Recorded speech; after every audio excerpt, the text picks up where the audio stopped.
Hi everyone, this is Tracy from WeCraft at Home. Thank you for joining me. Today I think we will concentrate on some men's cards. I'm going to do some on canvas, and then I'm not sure if I'm going to split the video because I'm going to do some with dies and stamps too. So first of all, let's go over, as you can see, this is just a basic shaped card, just happy birthday. The reason this is down here is because you could just do happy and then write birthday, and that's written using single line fonts. If you haven't seen it, look up here. This is my video on how to do the single line fonts, but that's another way of doing it. I just wanted to show you. So you could do it as just happy or happy birthday, or just use any words you want. It's really nice to change the font sometimes. I really like doing that. So what I'm going to do, I am just going to move that over there. I'm going to concentrate on this one. So I've got the same font that I've used there, which is called Blythe, and then this one called Mr. Rabbit. When I go in my fonts, I have a lot of fonts, way too many, and when I go in them, you can see I'm still on A's and we've gone quite far down. So I tend to stick to ones that are the beginning. So for that one, I decided I was just going to drop down and then see what is lower down. And I found this Mr. Rabbit, and I quite like it actually. Finding a font that's super suitable for a man sometimes can be quite hard, because we kind of like our scrolling fonts. It's the same concept as doing this, but I'm going to do it for this one. So I've got my text. I've coloured it just so that you can see it a bit better, and I'm going to centralise it so that it's centred well. I've got quite a bit of space there. Normally I would put it really close together, but I kind of like this one with a bit of space. So now that I've centralised it, I'm going to group it. Control G or layer group, and then we're going to offset.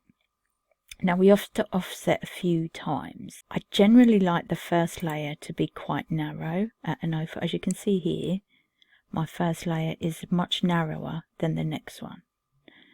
So I'm going to do the first one at an 04.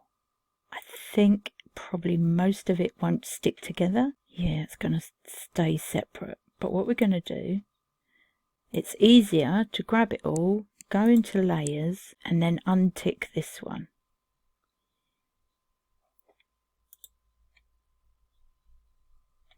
So that we can move the lines out of the way. Now, what I'm going to do is I am just going to weld in case any of them are together and we can stick them.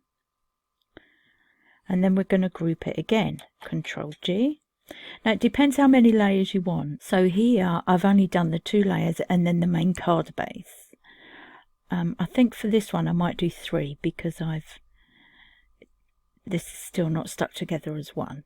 So we'll go back to offset, and this time we are going to do an 8. Okay, now as you can see, it's definitely more together. Let's go over to layers. We're going to grab it all and then hold shift and do it to there. So we're leaving out the group of the first one we've just done. And then we are going to go back and weld that. I think that should all become one now. Yeah. So it still goes straight over like that. I'll colour it after just to show you. What I wanted to do, which I didn't do here, can you see all these little dots? They're all the bits that didn't quite stick together, and I just want to show you quickly. You really don't need the tiny little bits. So I'm just going to get in closer. I'm going to press it again to bring up the points. We don't need them points, so we're going to get rid of them. And it doesn't look like we really need them either. There's a lot of a mess there. I'm just going to go in a bit closer. I don't quite get... Right, okay. So we don't need this little bit either. We can get rid of that. And I just saw something else. I gathered quite a large gathering there. Sometimes it's the points that make your blade jagger. if there's a, see like here, there's 2 points, one over the other, you'll know that it's not supposed to be there if it's not connected to anything. Because if I go on again, you can see now there's a line to the next one. And that's all you check in. So display, zoom to match size. I think that should be okay. Yeah. So all the little points are now out of the way. You don't have to do that, but it does make it easier when you're cutting it. It doesn't get caught so much. And then I am just going to do it one more time, because that will be, if you're doing a shaped card, that would be your card front. For this one, I'm not necessarily sure we need a shaped card. But what I'm going to do, I want this one. No, let's do this one first. So I'm going to send them to the back in the order that I want them. And then if I just colour them quickly, I'm trying not to go with the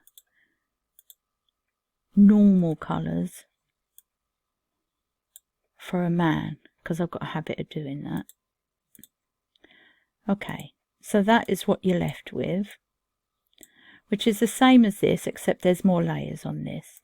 Because what I'm thinking with this, as it is, what's the size? It would go really nicely on a 6x6 or an A6 style card. It would fit really nicely just like that. So that's just wording it like that. If you want to make a card out of it, I'm just going to make sure it's all centralized properly. We can make it bigger, so let's do it as though we're doing 8. So we want this to be about 7.5, like that. And then we are going to take this one, and you see I've added a triangle on the bottom, so we can do that again. Sorry, a rectangle. Now I am just going to measure that at 7.5. So this needs to be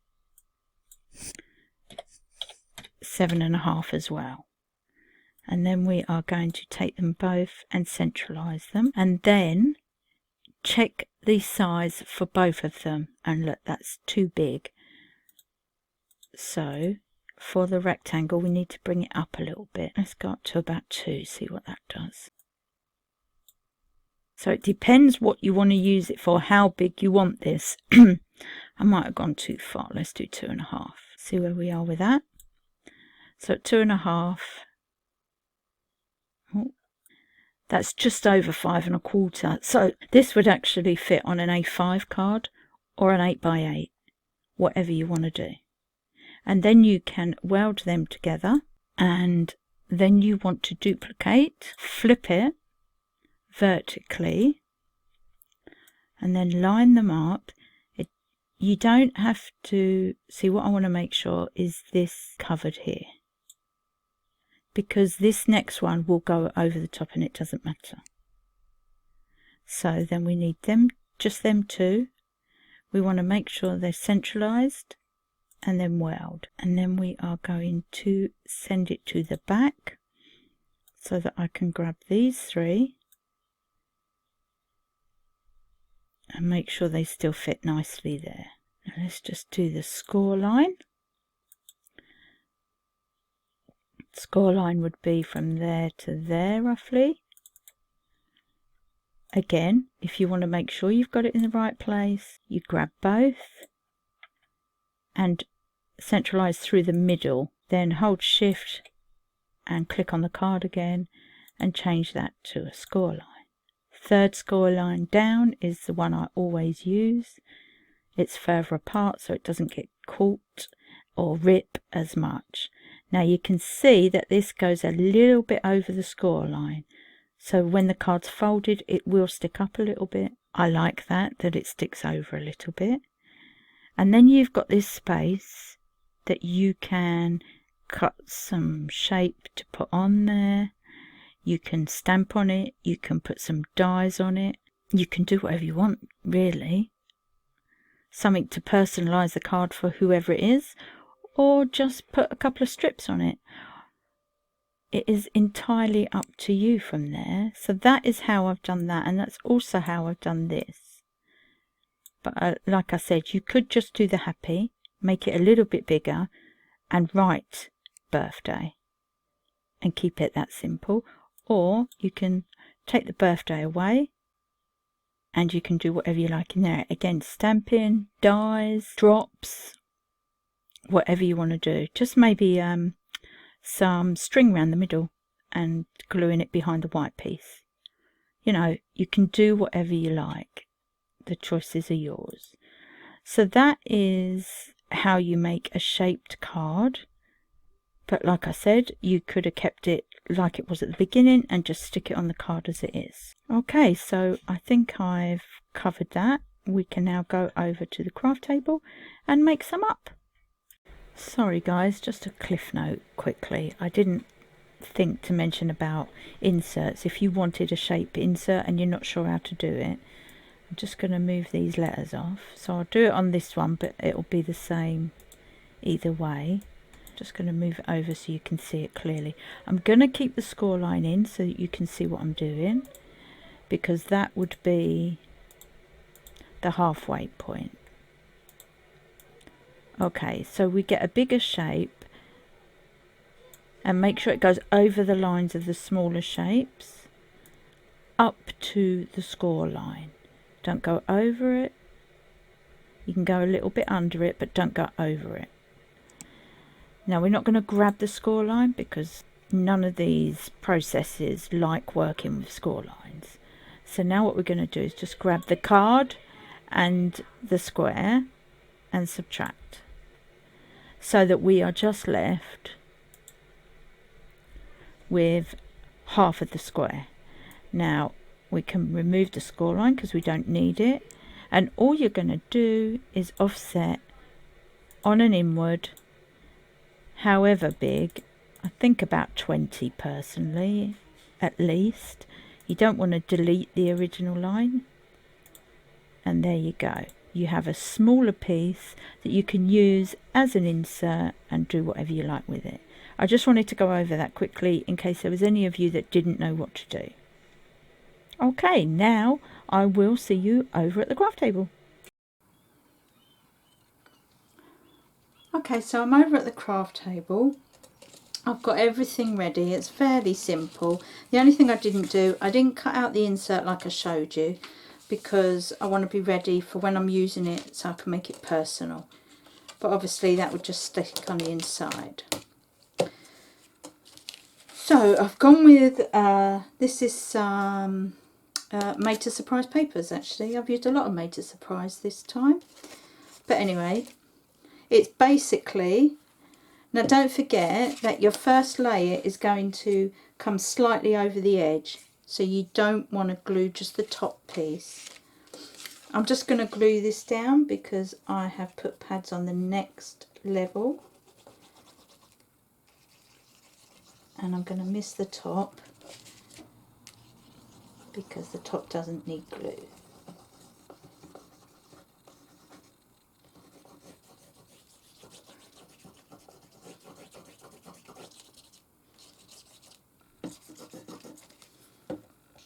I'll show you afterwards the other cards I've actually done. Just need a little bit more on there.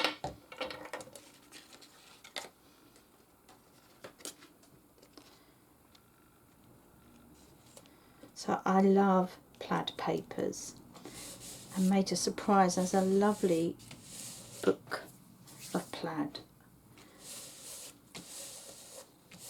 So that's the first paper on there, and then I've got these strips, and they're all the same size as the paper.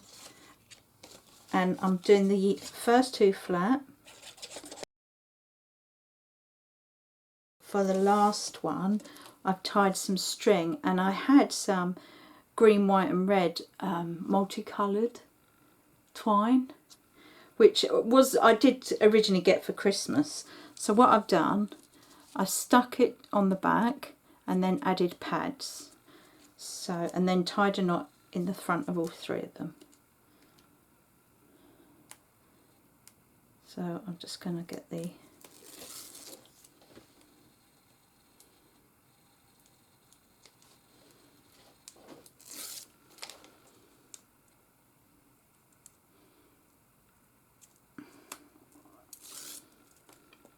them 3 off. You could stick them a little bit at the front if you wanted. I don't feel the actual need to do that, but I will just position them so I want them like that.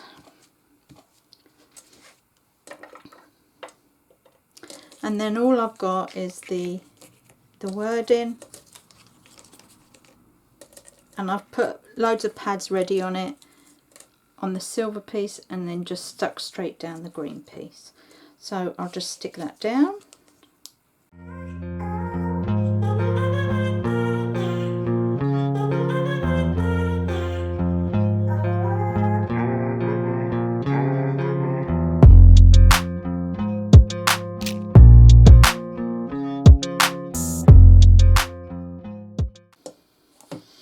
Okay, so that's basically the card. Now obviously with this strip at the bottom you could do whatever you want. So I've got, I don't know if any of you have seen it, but Made to Surprise, I've got this new kit out just for men. So I ordered it, and there is so much stuff on here that you could just add to the bottom. I mean, I cut a few bits out, but I haven't coloured them in, so it's a bit hard to... I just stamped and cut them out, but you know, telephone, bottles of beer, computer, pub sign, games controller, and they could all just go along the bottom just to suit whoever you're doing the card for. I would wait until you know who you're doing the card for. So that's kind of basically it, with a nice bit of backing. Stands up obviously. Then I went with just a plain, I've used, it's actually from the same kit, but it's a Made to Surprise embossing folder. I don't know if you can see how it comes out. There you go. And just simple, happy, like I was talking about, with the birthday written out. I might have done it a bit big, but it's very simple. Just black and white. I kind of like that actually, that's my sort of style.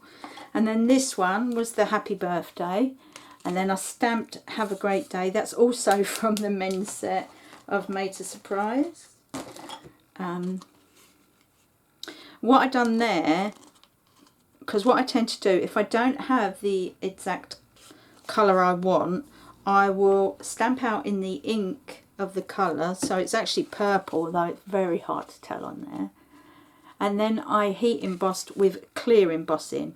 So I've got, so that I have the right colour, I have a big pot of clear embossing. So if you ever want to get into embossing and you just, you know, it's too much to get all the colours, if you've got the ink colours, you can just coat them all in clear embossing and you still get the effect like that. I think I made a mistake here. I should have used white card, it's too blue. But again, you can add stuff on the bottom to match whoever it's for. I'd colour it first. There's bottles of beer and pints of beer, and there's all sorts in there. They're great. I do actually want to do a stamp and die cut men's section as well. I was intending on using this particular set and anything else that I might have. So let me know in the comments if you think that's a good idea. But for now, that's the 3 cards I was trying to show you. I've kept it simple just for you. And as always, the SVGs files or FCM files will be available on my Facebook group page. As always, free to download. I hope I've given you some ideas, and I'll see you again soon. Bye for now.